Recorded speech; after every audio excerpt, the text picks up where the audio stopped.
Hi everyone, welcome back to my channel Telugu home foods and welcome back to one more video. ఈ వీడియోలో Christmas special plum కేక్ని ఎలా చేసుకోవాలనేది చూపిస్తున్నాను. ఇది చాలా సింపుల్గా చాలా టేస్టీగా ఉంటుంది.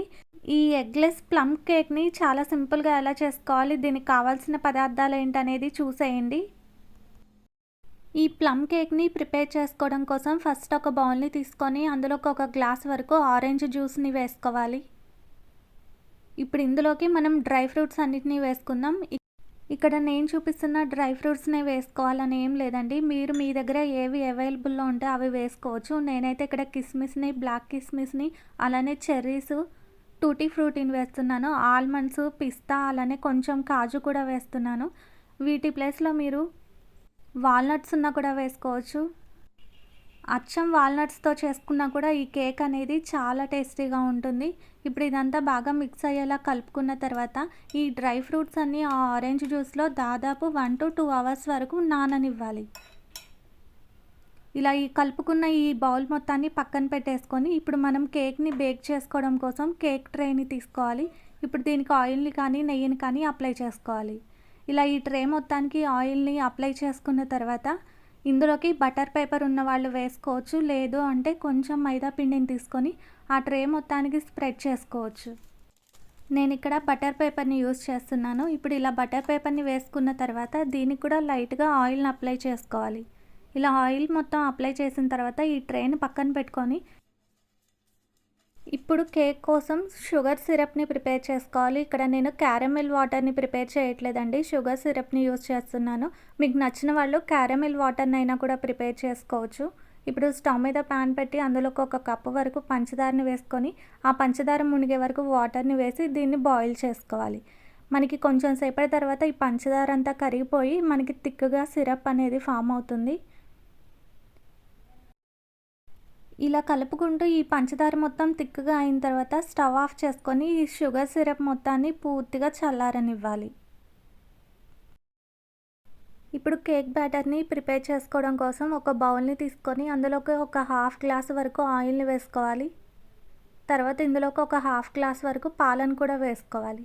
ఈ పాల ప్లేస్లో మీరు పెరుగునైనా కూడా యూస్ చేసుకోవచ్చు. ఇప్పుడు ఇదంతా ఒకసారి బాగా మిక్స్ అయ్యేలా కలుపుకున్న తర్వాత ఇందులోకి మీరు వెనిలా ఎసెన్స్ ఉన్న వాళ్ళు వేసుకోవచ్చు, లేదు అంటే దాల్చిన చెక్క పౌడర్ని అయినా కూడా వేసుకోవచ్చు. నేనైతే ఇక్కడ మిక్స్డ్ ఫ్రూట్ ఎసెన్స్ని వేస్తున్నాను. దీన్ని ఒక 2 to 3 డ్రాప్స్ వరకు వేసిన తర్వాత ఇది మొత్తం బాగా కలిసేలా కలుపుకోవాలి. ఇప్పుడు ఈ బౌల్ మీద ఒక స్ట్రైనర్ని పెట్టుకొని ఇందులోకి మైదా పిండిని వేసుకోవాలి. ఈ మైదా పిండి ప్లేస్లో మీరు గోధుమ పిండినైనా కూడా యూజ్ చేసుకోవచ్చు. 1 కప్పు వరకు మైదా పిండిని వేసుకొని ఒక 1 స్పూన్ వరకు బేకింగ్ పౌడర్, ఒక 1/2 టేబుల్ స్పూన్ వరకు బేకింగ్ సోడాని వేసుకోవాలి. ఇప్పుడు ఇందులోకి షుగర్ పౌడర్ని వేసుకోవాలి. దీన్ని ఒక 2 టేబుల్ స్పూన్స్ వరకు వేసుకోవాలి. ఇక్కడ నేను షుగర్ పౌడర్ని యూజ్ చేస్తున్నానండి, దీని ప్లేస్లో మీరు మిల్క్ పౌడర్ ఉన్నా కూడా వేసుకోవచ్చు. ఇప్పుడు దీని మొత్తాన్ని పూర్తిగా జల్లించుకోవాలి. ఇలా ఎక్కడ లంప్స్ లేకుండా ఈ పిండి మొత్తాన్ని జల్లించుకున్న తర్వాత దీని మొత్తాన్ని బాగా మిక్స్ చేసుకోవాలి. పిండి మొత్తం ఒకసారి ఇలా బాగా కలుపుకున్న తర్వాత అవసరమైతే ఇందులోకి కొంచెం పాలను యాడ్ చేసుకోవచ్చు. తర్వాత మనం ముందుగా ప్రిపేర్ చేసి పెట్టుకున్న షుగర్ సిరప్ని కూడా చూసుకుంటూ కొంచెం కొంచెం వేసుకుంటూ కలుపుకోవాలి. ఇదంతా ఇలా బాగా సాఫ్ట్గా మిక్స్ అయ్యే వరకు కలుపుకోవాలి. ఈ బ్యాటర్ని మీరు విస్కర్ ఉంటే విస్కర్తో కలుపుకోవచ్చు, లేదు అంటే స్పాచులాతో ఇక్కడ నేను వీడియోలో చూపిస్తున్నట్టు కట్ అండ్ ఫోల్డ్ మెథడ్లో కలుపుకోవాలి. మనం కేక్ బ్యాటర్ని ఇలా కట్ అండ్ ఫోల్డ్ మెథడ్లో కలుపుకోవడం వల్ల మనకి కేక్ అనేది పర్ఫెక్ట్గా వస్తుంది. కొంచెం సేపటి తర్వాత మనకి ఈ బ్యాటర్ అనేది బాగా సాఫ్ట్ అయింది కదా. ఇప్పుడు ఇందులోకి మనం ముందుగా ఆరెంజ్ జ్యూస్లో నానబెట్టుకున్న డ్రై ఫ్రూట్స్ మొత్తాన్ని వేసుకోవాలి. ఇదంతా ఇందులోకి వేసుకొని ఇదంతా బాగా కలిసే వరకు కలుపుకోవాలి. ఈ కేక్ బ్యాటర్ మొత్తాన్ని ఇలా సాఫ్ట్గా మిక్స్ చేసుకున్న తర్వాత ఈ బ్యాటర్ మొత్తాన్ని మనం ముందుగా ఆయిల్ రాసి పెట్టుకున్న కేక్ ట్రేలోకి వేసుకోవాలి. ఇలా బ్యాటర్ మొత్తాన్ని వేసుకున్న తర్వాత ఈ ట్రేని ఒక 2 times ట్యాప్ చేసుకోవాలి. ఇలా మనం ట్రేని ట్యాప్ చేయడం వల్ల మధ్యలో ఏమన్నా ఎయిర్ బబుల్స్ ఉంటే అవి పోతాయి. ఇప్పుడు పైనుంచి కొంచెం డ్రై ఫ్రూట్స్ని వేసుకొని ఈ కేక్ని బేక్ చేసుకోవడం కోసం స్టవ్ మీద మందంగా ఉండే గిన్నెని పెట్టుకొని అందులోకి ఒక స్టాండ్ని పెట్టుకోవాలి. ఇప్పుడు ఈ గిన్నె మీద మూతను పెట్టేసి దీన్ని ఒక 10 to 15 minutes వరకు ప్రీ హీట్ చేసుకోవాలి. ఒక 10 మినిట్స్ తర్వాత మూతను తీసి మనం ప్రిపేర్ చేసి పెట్టుకున్న కేక్ ట్రేని ఇందులోకి పెట్టుకోవాలి. ఇలా పెట్టుకున్న తర్వాత ఈ గిన్నె మీద మూతను పెట్టేసి పైన ఏదన్నా బరువును పెట్టుకోవాలి. ఇది ఇలా పెట్టుకున్న తర్వాత ఈ కేక్ని కనీసం 50 to 60 మినిట్స్ వరకు బేక్ చేసుకోవాలి. స్టవ్ని మీడియం టు లో ఫ్లేమ్లోకి అడ్జస్ట్ చేసుకొని నిదానంగా ఈ కేక్ని బేక్ చేసుకోవాలి. కొంచెం సేపటి తర్వాత ఒక 30 మినిట్స్ తర్వాత మూతను తీసి చూద్దాం. మనకి కేక్ అనేది బేక్ అవ్వడం స్టార్ట్ అయింది కదా. ఇప్పుడు మనకి ఇది ఒక నైఫ్తో చెక్ చేసుకుంటే లోపల పచ్చ అనేది ఉందా లేదా అనేది తెలుస్తుంది. చూసారు కదా, మనకి ఇంకా పచ్చ అనేది ఉంది. మళ్ళీ మూతను పెట్టేసి దీన్ని మళ్ళీ ఒక 20 మినిట్స్ వరకు బేక్ చేసుకోవాలి. ఇలా ఒక 20 మినిట్స్ వరకు బేక్ చేసుకున్న తర్వాత మూతను తీసి మళ్ళీ దీన్ని ఒకసారి చెక్ చేసుకుందాం.